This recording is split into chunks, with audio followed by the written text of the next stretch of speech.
democratic, how anti-Western, and how downright unfair to the people and other creatures of this planet all of these measures that they propose would be.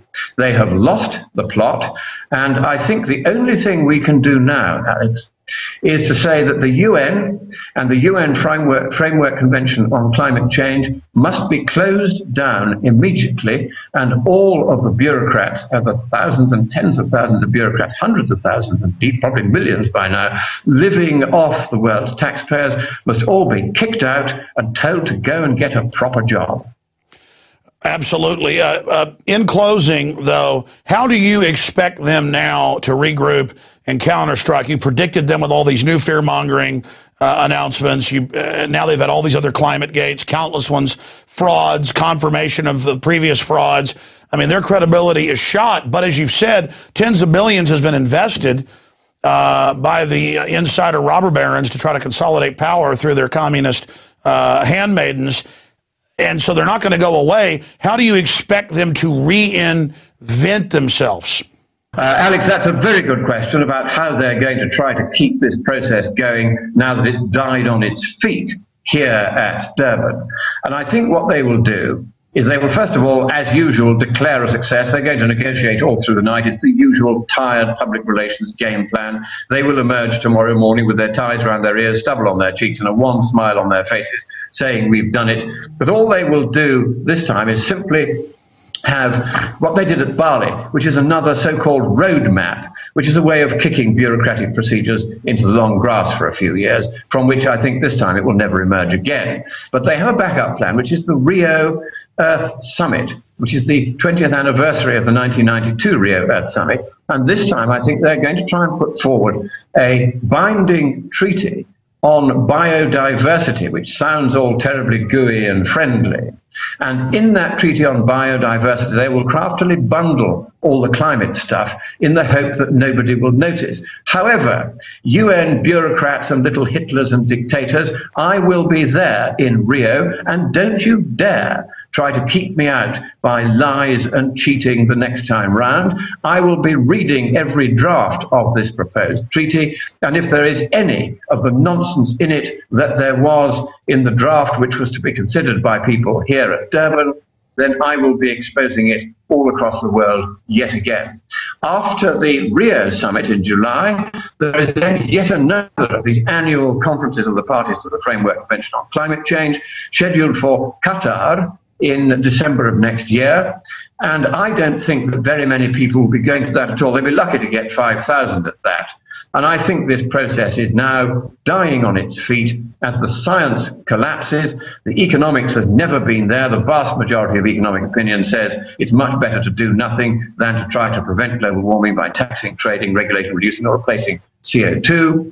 And so I think that the scare is now pretty much over. And the next thing that I will be arranging is to make sure that certain bogus scientists and bogus UN officials who have clearly committed specific frauds, scientific and economic frauds, as part of this so-called process, will be reported to the police in their respective countries. We've got a whole project now to do this, and we will be sending these people for trial, and we hope that the judges, on hearing just what they've been up to, will send those who are guilty of fraud to jail. Well, Lord Monckton, let me stop you briefly, because that was my final question before we thank you for being with us, and Dr. Mark Moreno, who's there working with you, and to get his expert perspective integrated with yours, is that people see it as, extreme or aggressive to call for the jailing of these people. But your estimates are well researched, and I've seen other mainline estimates. If you cut the carbon by the levels they talked about in Copenhagen, and as I've read over this new document, it's even more draconian in their flight forward. We're talking conservatively, as you've documented, 1 billion deaths. This is bigger than Hitler, Stalin, Mao, and all other 20th century mass murder combined by an order of 3 or 4 times conservatively. And we have to understand, earlier when you mentioned what's going on in Africa and Latin America, it's in major news that governments and companies, to get these carbon sinks and money, are forcing people off their land, killing people, shooting them. And the news is kind of like, well, it's for the earth, I guess it's okay. I mean, we've seen the greenies come out the London Guardian, everywhere, and endorse green fascism. They say, yes, you bet we're going to arrest you for not doing what we say. We're seizing control. We're going to burn down ski resorts. You know, we're going to arrest Moncton. I mean, they are aggressive authoritarians, and they're not dressed like the Nazis. They're not dressed like the Soviets. Every generation expects it to be looking the same. This is our generation's Hitlers. They've got to go to prison for the mass murder and eugenics, because you know, sir, at the end of the day, they're eugenicists. They just want to cut, as State Department Memorandum 200 says, the energy supplies of the third world that is a death sentence. I'm sorry to be ranting. No, well, I mean, I can quite understand, because here I am in South Africa, where the internet works occasionally, as we've just found out. And 80% of South Africa is lucky enough to have electricity. 20% still doesn't. But South Africa's electricity accounts for 60% of all the electricity consumed in Africa, which means that most countries in Africa have practically no electricity at all, except, of course, in the fancy air-conditioned government offices. So we are seeing a conspiracy, if you like, by the world's governing class, the world's increasingly communistic or fascistic classe politique, against the ordinary peoples of the world. And of course, it's the poor who get hurt first. As you were saying, the farmers of Uganda who are being kicked off their land and shot if they disagree by UN troops and Ugandan troops going in to create these entirely fictitious carbon sinks, which are complete nonsense. And this is, of course, a worrying trend. Now, it's very difficult to nail them down for genocide for what they're doing at the moment. What we can do, however, is go after those scientists and bureaucrats who have been peddling deliberate scientific frauds. And there are one or two, you can only do sort of one or two clear cases. You start with those, and you put those cases to the police with a lawyer, and you say, here is the matter of the fraud, here is how they hope to make money from it, here is how much money they've made from it, and here is why it is definitely a scientific fraud, and here is independent scientific evidence that it is a fraud. And then you get the prosecuting authorities to do their job on a relatively small number of really bad scientists who have got away with this so far because they think that the governing class of the world will protect them. But no, it won't. Once we pin down the few clearest frauds and report the various people in various countries that have perpetrated these frauds, it'll fall like dominoes.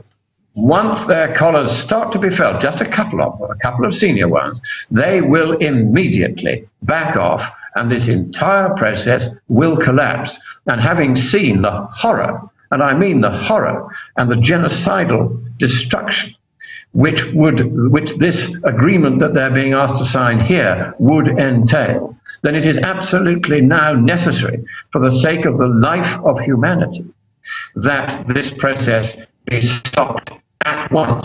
And that's why we're thinking we now have to say, no more, Mr. Nice Guy. If you are a scientist that has committed a fraud for the sake of getting more funding for yourself or your university, or for the sake of going along with this scam because it gives you status and position which you wouldn't otherwise have, we are watching, we are gathering the evidence, and we will see you prosecuted. And if you are guilty of fraud, then we will see you go to jail. And in the UK, the minimum sentence for the kind of fraud that's being perpetrated here is at least 10 years imprisonment without the chance of parole. Absolutely. And look, they're guaranteed to end up going to prison someday, because if they keep carrying out their plans, the crimes will be so great, history shows they'll be resisted, and then it won't be prison. They're going to be facing something even more than that. I mean, these people are true eugenicists, green Nazis, anti-human scum. And Lord Monckton, we really appreciate your tireless effort crisscrossing the world, in your great calling to stand up against these people. Thank you for talking to us, and we look forward to talking to you in the future. Thank you for breaking this electronic Berlin Wall of media blackout that's happening in the West, and we look forward to talking. That's a wonderful description, Alex. Electronic Berlin Wall. That is exactly what it is. These Marxist journalists who have captured one by one the newspapers and electronic media of the West are now deliberately ganging together to throttle the West that nurtured them and destroy the lives of our people and the hopes of our industries and the future of our nations. And we must, as you rightly say, fight and fight and fight again to save the rationality and reason and cheerful chaos of the free market and the prosperity of the West and the democracy, which we have until now been fortunate to be able to take for granted. So God bless you, Alex. I'm going to hand you over now to Mark Morano. Thank you so much, Lord Monckton. Wow, it is good to know that those guys are over there fighting, because we wouldn't even have this information if they didn't go to every one of these conferences and be basically poked and prodded and abused by the miscreant security forces of these people. Again, they're there in the same conference room. Mark Morano is now coming over via the wonders of the internet and joining us via Skype from Durban, South Africa, to give us a breakdown from his perspective on exactly what's happening there. But again, this is a news blackout on this, the most draconian. You can read it at Infowars.com, ClimateDepot.com, scienceandpublicpolicy.org, the document that reads like something out of a science fiction movie if you wanted to seize total control. And now for a quick interview with Mark Morano as well. I know it's late at night over there, Mark. Thank you for joining us, and thank you for breaking this blackout, this electronic Berlin Wall. Thank you. So you're back in the nest of authoritarian control freaks. What's it like?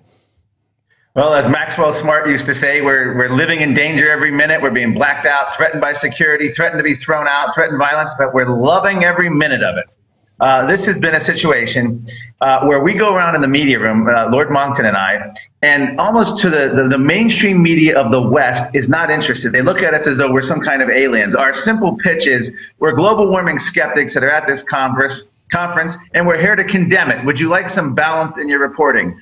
All the mainstream media is not interested, but the developing world's media is interested. And I'm talking about Chinese media, South African media, Indian media, and some other African media we did. It's amazing how the developing world is so receptive to this message. In fact, we're on the front page of the South African newspaper. Wow. The only climate skeptics at this conference.